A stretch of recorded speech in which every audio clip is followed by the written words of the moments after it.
The Chennai Shopping Mall Shravana Sambaram KG Sale Nakshi Jewelry Mela Flat 50% off.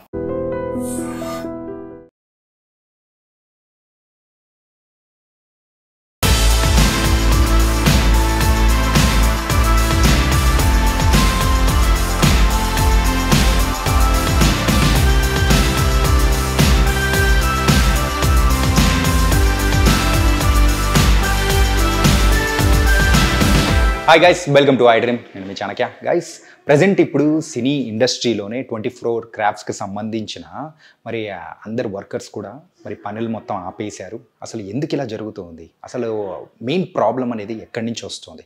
నిర్మాతలు ఏమంటూ ఉన్నారు and కార్మికుల side నుంచి ఏమంటున్నారు? అండ్ గవర్నమెంట్ కూడా ఇప్పుడైతే కార్మికులకు సపోర్ట్ అనేది కూడా ఇస్తుంది. దీనికి సంబంధించి ఈ దీనికి సంబంధించి మాట్లాడడానికి ఇప్పుడు మనతో పాటు కూడా ఉన్నారు మరి ప్రొడ్యూసర్ రాజ్ కందుకూరి గారు. మరి రాజ్ కందుకూరి గారితో మాట్లాడదాం. అండ్ బోల్డన్ని మూవీస్, హిట్ మూవీస్ అనేది కూడా తీశారు కాబట్టి మాట్లాడుతూ అసలు దీనికి సొల్యూషన్ ఎలా రాబట్టగలుగుతాము, అదేమన్నా వాళ్ళ ప్రొడ్యూసర్స్ దగ్గర ఏదైనా ఆప్షన్ ఉందా అనేది కూడా అడిగి తెలుసు.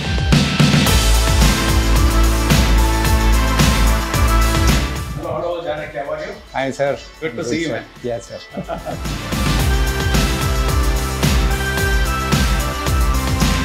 What a great achievement, sir. అరే, నేషనల్ అవార్డు కానీ నా గొప్పతనం కాదు, మా టెక్నీషియన్స్, నా డైరెక్టర్స్, వాళ్ళ గొప్పతనం, అది కాదు. అది సార్ రీసెంట్గా తీసుకున్న గద్దర్ అవార్డు సార్, అది ఎంత హ్యాపీ అనిపించింది. Same here. అంటే అది పెళ్లి చూపుల సినిమాకి వాళ్ళు అంటే మధ్యలో అవార్డ్స్ ఆపేశారు 5-6 years, 7-8 years. అన్నిటి కలిపి ఇచ్చుకుంటూ వచ్చారు 14 నుంచి. వచ్చిన క్రమంలో మనకి వచ్చింది. అదొక రైట్ మూమెంట్.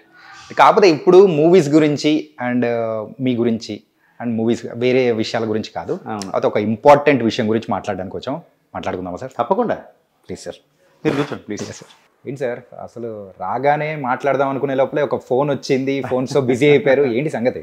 ఏం లేదు, ఇండస్ట్రీ ఉన్న పరిస్థితి వాళ్ళ ఈ స్ట్రైకులు అవి ఇవి దాని గురించి అందరూ కన్సర్న్గా ఉన్నారు. ఇప్పుడు అందరు ఛానల్స్ కూడా కాల్ చేస్తున్నది ఏంటంటే దీనికి ఒక సొల్యూషన్ తొందరగా రావాలి. అందరూ కోరుకున్నది ఏంటంటే ఇండస్ట్రీ ఇలా స్తంభించి ఒక స్టేజ్లో ఆగిపోకూడదు. పర్టికులర్లీ షూటింగ్స్ అన్నీ ఆగిపోయి చిన్న చిన్న వర్కర్స్ చాలా కష్టపడుతున్నారు. దీనికి ఒక సొల్యూషన్ తొందరగా రావాలి మేము కోరుకుంటున్నాం. అందరూ అడుగుతున్నారు. నిన్న మొన్న ఛానల్స్లో కూడా మాట్లాడుతున్నాను నేను. అప్పుడు దాంట్లో కూడా ఇదే అనిల్ వల్లభనేని ఆయన కూడా మాట్లాడారు. వాళ్ళ డిమాండ్స్ కానీ ఇవి కానీ ఏంటంటే మాకు 30% పెంచమని వాళ్ళు అడిగారు. సార్ అడిగినప్పుడు మొన్న డిబేట్లో జరిగింది ఏంటంటే 30 అని రిజిడ్గా ఉండకండి, అసలు ఏమైనా చేయగలుగుతాం లేదు కూడా తెలియదు. ఇండస్ట్రీ పరిస్థితి యాక్చువల్ అయితే ఎంకరేజింగ్గా లేదు. ఇప్పుడు నెంబర్ ఆఫ్ ఫిల్మ్స్ రిలీజ్ అవుతున్నవి చూస్తే దాంట్లోంచి అంటే అది వాళ్ళని బ్లేమ్ చేయడానికి లేదు. వాళ్ళు చేసే పని ఒకటే. మీరు 100 కోట్ల సినిమా చేసినా 5 కోట్ల సినిమా చేసినా వాళ్ళకు వచ్చే వేజ్ సేమ్. అయితే సినిమా నడవకపోవడం ఏదైతే ఉందో ప్రతి సినిమాకి ఒక 40-50% పెట్టిన దాంట్లో వెనక్కి రావట్లే. అటువంటి పరిస్థితి నిర్మాతలు ఇప్పుడు అడిషనల్ బర్డెన్ అడుగుతున్నారు. అది ఈ టైం రైట్ టైం కాదేమో అని అనిపించింది అందరికీ. ఈరోజు మార్నింగ్ కూడా మళ్ళీ ఛాంబర్లో చిన్న నిర్మాతలు అంటే స్మాల్ ప్రాజెక్ట్స్ చేసే నిర్మాతలు అందరూ కూడా కలిశారు. దాంట్లో సి కళ్యాణ్ గారు వచ్చారు, అలాగే మన ప్రసన్న కుమార్ గారు ఉన్నారు, చదల్వాడి గారు, అందరూ మాట్లాడారు. అందరూ అనేది ఏంటంటే ఇప్పుడు పెద్ద నిర్మాతలు దన్నమని మీరు ఏదో కమిట్ అయిపోయి మమ్మల్ని ఇబ్బంది పెట్టకండి, కొంచెం ఆలోచిద్దామని.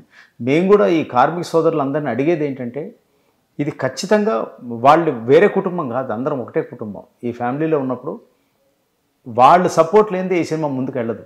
అంటే దాంట్లో 1200-1400 రూపాయలు పర్ డే నుంచి 5000-4000 దాకా కూడా ఉన్నారు. టెక్నీషియన్స్ని బట్టి పెరుగుతుంటుంది వాళ్ళ పర్ డే. అవును సార్. ఇప్పుడు సడన్గా పెంచితే కాస్ట్ పెరుగుతుంది. ఒక 100 రోజులు కొన్ని సినిమాలు చేస్తాం, కొన్ని 190 రోజులు షూటింగ్ చేసినవి ఉన్నాయి. ఈ బడ్డెన్ కొంచెం ఇప్పుడే వద్దు, తర్వాత మాట్లాడదాం అన్నట్టుగా అన్నారు. ఏదో ఒకటి ఇప్పుడు షూటింగ్ ఆగడం వల్ల ఏమవుతుందంటే ఇప్పుడు ఒక 1000 మందో 2000 మంది వర్కర్స్ ఉంటే 2000 మందికి వర్క్ రోజు ఉండదు. ఉన్న వాళ్ళు అందరికి 50% పీపులే వర్క్ చేస్తారు. మీరు ఇప్పుడు కృష్ణానగర్ అక్కడ ఇక్కడ చూస్తే డైలీ వర్క్ కోసం ఎదురు చూస్తున్నారు. అలాంటప్పుడు మనము ఈ ఉన్నది కూడా ఆగిపోతే, సగం మంది కూడా వర్క్ లేకపోతే చాలా ఇబ్బంది అవుతుంది. అది మేకప్ అసిస్టెంట్స్ కావచ్చు, హెయిర్ డ్రెస్సర్స్ కావచ్చు, ప్రతి వాళ్ళు కూడా అంటే లైట్ బాయ్స్ కావచ్చు, ఎవ్రీ క్రాఫ్ట్లో ఉన్న వాళ్ళు మాత్రం ఇబ్బంది పడతారుగా. వాళ్ళకి ఎలా ఉంటుందంటే ఇప్పుడు ఒక ఉన్న 100 మంది ఈ ఫీల్డ్లో ఉన్నారు, మేకప్ సైడ్ ఉన్నారు అనుకోండి ఎగ్జాంపుల్. 100 మందికి డైలీ పని ఉండదు. 60 మందికో 70 మందికో ఉంటే 30 మందికి రాదు. వాళ్ళు మా టర్న్ వస్తుంది ఎప్పుడైనా ఎదురు చూస్తుంటారు. అటువంటి పరిస్థితి అసలే అలా ఉన్నప్పుడు దాన్ని ఇప్పుడు వాళ్ళ ఇండస్ట్రీలో ప్రొడ్యూసర్లు ఏమో ఇప్పుడు ఇంకా తగ్గించుకుందామా, ప్రాజెక్ట్ సైజ్ తగ్గించుకుందాం, అసలు ప్రాజెక్ట్లే కొన్నాళ్ళు గ్యాప్ ఇద్దామా అని అనుకుంటున్నారు. ఇలాంటప్పుడు దీనివల్ల ఆగిపోతే వాళ్ళకి వచ్చే ఆ డైలీ వేజ్ కూడా రావట్లే కదా అని నా ఇంటెన్షన్ ఏంటంటే ఇప్పుడు ఇమ్మీడియట్గా దీనికి ఒక సొల్యూషన్ మళ్ళీ కొంత టైం తీసుకోండి. పర్టికులర్లీ చిరంజీవి గారు ముందుకు వచ్చి నేను ఇన్వాల్వ్ అవుతానన్నారు మొన్న 2 days బ్యాక్ వీళ్ళందరూ కలిసినప్పుడు. అయితే చిరంజీవి గారు ఎప్పుడైతే సురేష్ బాబు గారు వీళ్ళంతా వీళ్ళు కలిసినప్పుడు మాట్లాడారో ఆయన ఇనిషియేటివ్ తీసుకుంటే ఖచ్చితంగా మారుతుంది. అలాగే మంత్రి గారు కూడా ఢిల్లీలో ఉన్నారు ఆ రోజు, కోమటిరెడ్డి వెంకటరెడ్డి గారు, ఆయన సినిమాటోగ్రఫీ మినిస్టర్ గారు. ఆయన అన్నది ఏంటంటే నేను హైదరాబాద్ వచ్చినప్పుడు నాకు కార్మికులు కూడా ముఖ్యం, అలాగే నిర్మాతల వెల్ఫేర్ కూడా చూద్దాం, వయా మీడియాగా ఏదైనా చేస్తానన్నట్టుగా ఆయన అన్నారు. ఆయన వచ్చి ఆయన ఇన్వాల్వ్ అవుతే ఒక దారి దొరుకుతుందని ఎక్స్పెక్ట్ చేస్తున్నాం. కానీ ఆయన కంప్లీట్గా కార్మికుల వైపే ఉన్నారని చెప్పేసి కూడా వినిపిస్తూ ఉంది.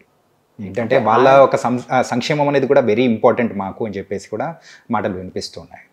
ఆయన ఆర్గ్యుమెంట్ ఏమిటంటే ఆయన అన్న మాట ఒకటి, మీరు టికెట్ రేట్లు అడిగితే మేము పెంచుతున్నాం కదా, మీరు ఏదైనా మీకు ఎటువంటి బెనిఫిట్ కావాలన్నా మేము ఇస్తున్నాం కదా, అలాంటప్పుడు మీరు దాని మీద టికెట్ రేట్ల మీద మీరు సంపాదించినప్పుడు వీళ్ళకి ఇవ్వడానికి ఏంటి అని. అయితే నిర్మాతలు అందరూ అనేది ఏంటి, టికెట్ రేట్లు పెంచుతున్నారు ఫస్ట్ 1 or 2 daysకి. ఆ పెంచడానికి ఫిల్ అవ్వట్లే. ఇప్పుడు మీరు సినిమా టాక్ మధ్యాహ్నానికి బాగాలేదు అని అనుకున్నప్పుడు మీ టికెట్ 3 times పెంచినా కూడా అక్కడ వాకిన్స్ లేనప్పుడు ఉపయోగం లేదు, ఫుట్ ఫాల్స్ లేనప్పుడు. ఎప్పుడు ఇది పాసిబుల్ అంటే నిజంగా కూడా మా షూస్లో ఉండి కూడా ఒక మాట ఆలోచించాలి. సినిమాకి పెట్టినటువంటి డబ్బుని పూర్తిగా రికవర్ చేసుకోగలిగితే చాలు అంటున్నారు ప్రాఫిట్ పక్కన. మరి అయినా ఇందులో ఎందుకున్నామంటే నిజంగా ప్యాషనే. లేకపోతే ఇప్పుడు సినిమాకి పెట్టే ఒక 10 కోట్లు పెట్టాడు అనుకోండి సినిమాకి, ఆ 10 కోట్లు భూవతలు ఎక్కడ ల్యాండో ప్లాటో కొంటే కూడా పెరిగి ఉండేది. బట్ ఆయన కాదు, ఇది ప్యాషన్, ఇది మనం అన్నిటికీ అంటే ఇష్టంతో వచ్చాం కాబట్టి అది కష్టం అనిపించదు. అలాంటప్పుడు ఇండస్ట్రీలో ఉన్నప్పుడు ఇది అందరం కుటుంబంలో ఒక 4 ఉన్నప్పుడు 4 మధ్యలో చిన్న డిఫరెన్స్ ఉంటాయి, కానీ అది బయటికి వెళ్ళకూడదు, ఇక్కడే సాల్వ్ చేసుకోవాలి అని. నిజంగా కూడా వాళ్ళు చాలా బేసిక్ లెవెల్ ఉంటారు కార్మికులు. ఈ డైలీ వేజ్ వర్కర్స్ వాళ్ళకి ఆ మంత్లో 30 daysలో 20 రోజులే పని వచ్చింది అనుకోండి, ఆ 20 రోజులతో వాళ్ళు ఇంటి రెంట్ కట్టుకోవాలి, వాళ్ళ బైక్ ఏదో ఇన్స్టాల్మెంట్ కట్టుకోవాలి. వాళ్ళ పట్ల నేను ఎప్పుడు I'm very sympathetic towards them. But ఇప్పుడున్న పరిస్థితుల్లో నిర్మాతలు అందరూ కలిసి ఒక కాల్ తీసుకోవాల్సి వస్తుంది. ఇది ఒక ఇండివిజువల్ డెసిషన్ కాదు. దీనికి తొందరగా సొల్యూషన్ వచ్చి వాళ్ళందరికీ చేతి నిండా పని ఉండి మళ్ళీ షూటింగ్స్ అన్నీ పెరిగి సినిమాలు సక్సెస్ అవ్వాలి. ఆ గోల్డెన్ డేస్ ఎదురు చూస్తుంది. కాదు సార్, ప్రీవియస్తో కంపేర్ చేసుకుంటే ఇప్పుడున్న ఇండస్ట్రీ పరిస్థితులు కానీ కంప్లీట్గా చేంజ్ అయిపోయాయి, especially from the Tollywood. And దాంతోపాటు కూడా ఈ యొక్క సమ్మె కానీ కంప్లీట్గా ఒక స్పీడ్ బ్రేకర్లా అనుకోవచ్చా, లేకపోతే ఎలా అనుకోవచ్చు దాన్ని? అంటే ఇలాంటి స్పీడ్ బ్రేకర్స్ ఇంతకుముందు వచ్చాయి, బట్ ఇది పర్టికులర్లీ కార్మికం ఈ సైడ్ నుంచి ఏదైతే వచ్చిందో డిమాండ్ 30% అది ఒక్క మాట సడన్గా జంప్లా అనిపిస్తుంది నిర్మాతలకి. అయితే వాళ్ళే ఉన్నారు, మొన్న అనిల్ గారు మాట్లాడుతూ మేము మొన్న ఇచ్చి సడన్గా క్యాన్సిల్ చేయలేదండి, 1 year నుంచి మేము చెప్తూనే ఉన్నాం, 1 year నుంచి మేము అడుగుతున్న డిమాండ్స్ అవ్వకపోతే మేము ఈ కాల్ తీసుకోవాల్సి వచ్చింది అని ఆయన అన్నారు. కాబట్టి ఈ విషయంలో ఏదైతే ఉందో కొంచెం వయా మీడియాగా ఒక సొల్యూషన్ దొరుకుతుంది అని ఆశిస్తున్నాం. సినిమాలు అనేవి ₹1 కోటి సినిమాలు కూడా ఉన్నాయి. కొందరు 1 crore సినిమాలు చేస్తున్నారు, అంటే మంచి కంటెంట్ వస్తుంది. ఇప్పుడు సినిమాకి ఏంటంటే మీరు 10 కోట్లు పెట్టారా 50 కోట్లు పెట్టారు కాదు, కంటెంట్ కనెక్ట్ అయ్యారా లేదా. ఇప్పుడు ఫర్ ఎగ్జాంపుల్ రీసెంట్లీ మహావతార్ బాబా నరసింహస్వామికి వచ్చి మహావతార్ నరసింహ, అది ఎక్స్ట్రాడినరీ హిట్. అది యానిమేషన్ ఫిలిం. దాంట్లో నేను ఏమన్నానంటే దాంట్లో ఒక సూపర్ హీరోలు లేరు, పోనీ ఎక్స్ట్రాడినరీ చేసిన అంటే ఒక 100 సినిమాలు యాక్ట్ చేసిన వాళ్ళు లేరు, లేకపోతే 100 కోట్లు సాధించిన హీరోలు లేరు, కానీ ఆ సమానమైన క్రెడిట్ ఆ సినిమాకి వచ్చింది. టికెట్స్ దొరకట్లేదు. అంటే దాని అర్థం ఏంటి, కంటెంట్ బాగుంటే కనెక్ట్ అవుతారు. రీసెంట్గా మనం చిన్న సినిమాలు కూడా అంటే నానిగారు సినిమా తీశారు కోర్ట్ అని, అది కంట్రోల్ బడ్జెట్ బాగా తీశారు, పెద్ద హిట్ అది. ఎందుకు కనెక్ట్ అయ్యారంటే ఆ కంటెంట్ కనెక్టింగ్ ఉంది. ఎక్కడో మనం ఇంతకుముందుకి ఇప్పటికి ఎక్కడో థాట్ ప్రాసెస్లో ఏమన్నా ఇబ్బంది ఉందా నాకు తెలియట్లేదు, కానీ దీన్ని ఆలోచించి కంటెంట్ కనెక్ట్ అయ్యేలా చేసి ఇండస్ట్రీ నిలబెట్టాలి. దీని మీద ఒక major source of income for చాలా పీపుల్కి, డైలీ వేజెస్కి వాళ్ళ లైవ్లీహుడ్ ఇదే. 20 ఏళ్ల పాటు మేకప్లోనో కెమెరా సైడ్ ఎక్కడో పనిచేసిన వాడు, లైటింగ్ సైడ్ పనిచేసిన అబ్బాయి ఇవాళ నేను వేరే వర్క్ చేయలేడు, ఏది రాదు, వాళ్ళు దాంట్లోనే ఉండిపోయారు. కాబట్టి ఇండస్ట్రీ నమ్ముకుని వచ్చారు, వాళ్ళకి ఇది వెనక్కి తిరిగి వెళ్ళే మార్గమే లేదు, ఇందులో ఉండాలి, వాళ్ళ కోసమైన ఇండస్ట్రీ బాగుండాలని నేను కోరుకుంటున్నాను. అంటే కొంతమంది ప్రొడ్యూసర్స్ కూడా అందం ఏంటంటే కార్డు అనేది అవసరం లేదు, మెయిన్గా ఏంటంటే అవతల ఉన్న పర్సన్ టాలెంట్ని బట్టి మేము సెలెక్ట్ తీసుకుంటాము అని చెప్పేసి కూడా కొన్ని వ్యాఖ్యలు అనేది కూడా వినిపించాయి. దాని గురించి మీరేమంటారు సార్? ఆ ఛాంబర్ నుంచి మాకు నోటిఫికేషనే వచ్చింది, మీరు యూనియన్ నుంచి తీసుకోవాలని రూల్ లేదు, మీరు బయట నుంచి తీసుకోండి, ఇప్పుడు కాల్ ఫర్ చేయండి, అడ్వర్టైజ్ చేయండి, టెక్నీషియన్స్ ఉంటే తీసుకోండి అని. అది డెఫినెట్లీ వాళ్ళు ఏమిస్తారని ఇంకొక మార్గం లేనప్పుడు, షూటింగ్ ఆగిపోయినప్పుడు వాళ్ళకి ఇంకో గతి లేక ఆ పని చేయాల్సి వచ్చింది ప్రొడ్యూసర్లు, ఎందుకంటే షూటింగ్ ఆగిపోయింది, వీళ్ళేమో షూటింగ్ రానివ్వట్లేదు. నిన్న ఒక ఇన్సిడెంట్ జరిగింది, ఎవరో షూటింగ్కి ఒక వ్యక్తి ఇలా వచ్చాడు యూనియన్ నుంచి అని అతను కొట్టారు వీళ్ళు. అంటే ఇది ఏదైనా కానీ చాలా డిస్టర్బింగ్ అట్మాస్ఫియర్. ఇప్పుడు యాజ్ పర్ లా అయితే ఎప్పుడైతే మేము ఫిలిం ఛాంబర్కి కట్టుబడి ఉంటాం, ప్రొడ్యూసర్ కౌన్సిల్కి ఫిలిం ఛాంబర్కి దాని పరిధిలో ఆ గైడ్లైన్స్లోనే నిర్మాత నడుచుకోవాలి. ఎందుకంటే అది ఒక యూనియన్, అది దాంట్లో మేము ఉన్నాం.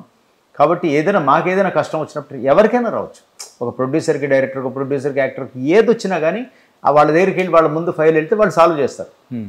అలా ఉన్నప్పుడు ఈ ఒక్క విషయంలో మనం ఇండివిజువల్గా చేయడానికి లేదు. నేను నా వ్యూస్ చెప్పాను తప్పితే ఎండ్ ఆఫ్ ద డే వాళ్ళు కష్టపడడం అనేది కరెక్ట్ కాదు కార్మికులు. అలా అని చెప్పి వాళ్ళు ఇలా ఉండడం వల్ల షూటింగ్ ఆగిపోయి ఎన్నాళ్ళ పాటు ఇలా ఉండదు కదా, 1 month 2 months 3 months ఉండదు. ఏదో దానికి సొల్యూషన్ ఇలాగా వాళ్ళు ఛాంబర్ నుంచో ఫిల్మ్ ప్రొడ్యూసర్ కౌన్సిల్ నుంచి మాకు వచ్చింది, మీరు బయట నుంచి తీసుకోవచ్చు, మిమ్మల్ని రాపేది లేదని. అయినా కూడా అక్కడ దాకా ఎక్స్ట్రీమ్ లెవెల్కి వెళ్లకుండా వీళ్ళేదో ముందుకు వచ్చి ఒక సొల్యూషన్, చిరంజీవి గారు లాంటి వాళ్ళు లేకపోతే మినిస్టర్ గారు, మంత్రి గారు ముందుకు వచ్చి సాల్వ్ చేయాలి అని కోరుకుంటున్నాను. ఓకే సార్, ఒకవేళ 30% హైక్ అనేది కూడా ఇచ్చేస్తే ఇప్పుడు పెద్ద ప్రొడ్యూసర్స్ అంటే ఓకే, కాకపోతే చిన్న ప్రొడ్యూసర్స్ కానీ మిడ్ రేంజ్ ప్రొడ్యూసర్స్ కానీ ఇబ్బంది పడే అవకాశాలు ఏమన్నా ఉంటాయంటారా? ఖచ్చితంగా ఉంటుంది. ఓకే, ఎందుకంటే సినిమా మేము యావరేజ్గా 40 days 35 daysలో చేస్తాం. 40 days డైలీ ఫర్ ఎగ్జాంపుల్ మన లేబర్ బిల్లే, అంటే మన మొత్తం సినిమా మీద లేబర్ బిల్లే మనం అనుకున్న దాంట్లో for example technicians payment 30 lakhs వచ్చింది అనుకోండి, ఆ 30-45 అయింది అనుకోండి, అంటే 30-40 lakhs దగ్గర 15 లక్షలు కూడా ఆ నిర్మాత, ₹1 కోటి నిర్మాతకు బడ్డెన్ అవ్వచ్చు. ఖచ్చితంగా. ఇప్పుడు అదే నేను ఇందాక అన్నది, చిన్న సినిమాకు మీరు ఒకలా తీసుకుని పెద్ద సినిమాకు ఒకలా తీసుకుంటారా? తీసుకోరు.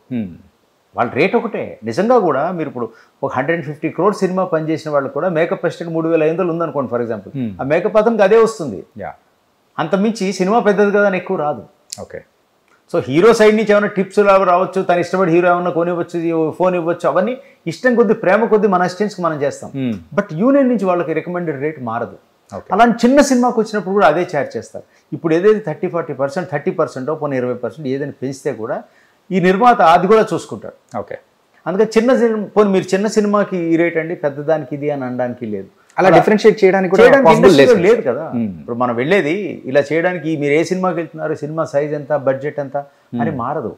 అప్పటికి టీవీ సంఘం వేరే ఉంది, టీవీ యూనియన్లో పనిచేసే వాళ్ళ రేట్లు వేరే ఉన్నాయి. ఖచ్చితంగా మనం వాడే కెమెరాలు ఏంటి, టీవీకి ఏం చేస్తున్నాం, వాళ్ళ యూనియన్స్ వేరే ఉన్నాయి. బట్ సినిమాకి వచ్చేసరికి ఖచ్చితంగా కాదు.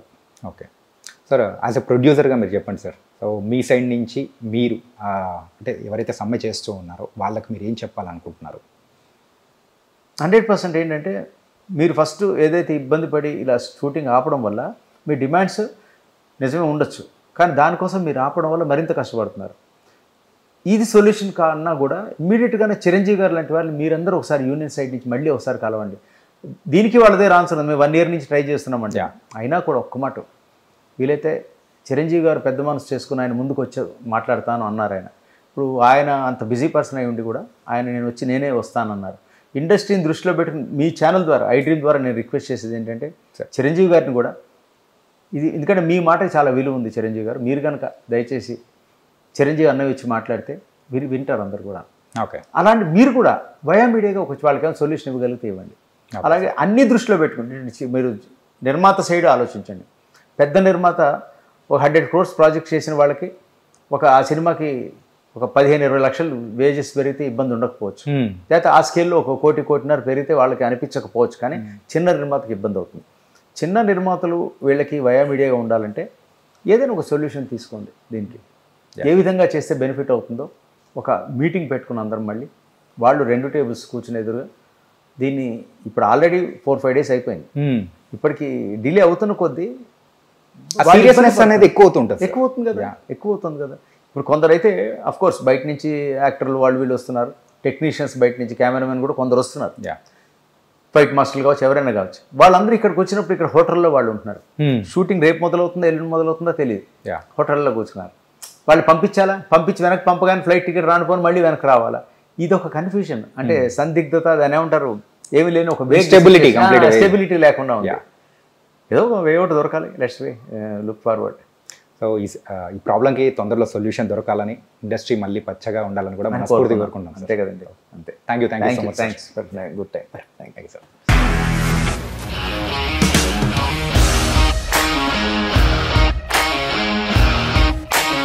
ఇండస్ట్రీలో కమిట్మెంట్ ఇష్యూస్ వస్తే నీకు కూడా వచ్చినట్టు? మార్నింగ్ తీసుకెళ్ళానంటే కొట్టి పడేసాడు.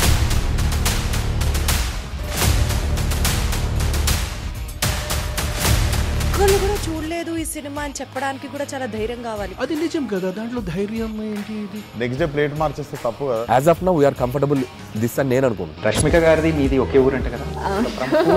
నీకు కోపం వచ్చిందంటే బాగా తిట్టేత్తరా? తిట్టేద్దామండి. నిజంగా గేమ్ ని ఎలా చేంజ్ చేయగలిగారు? ఏపీఎస్ఎఫ్సి వాళ్ళకి 6 నెలల్లో నేను 6 లక్షలు కట్టా. బిజినెస్ చేయాలనుకుంటే it is as difficult as riding a tiger.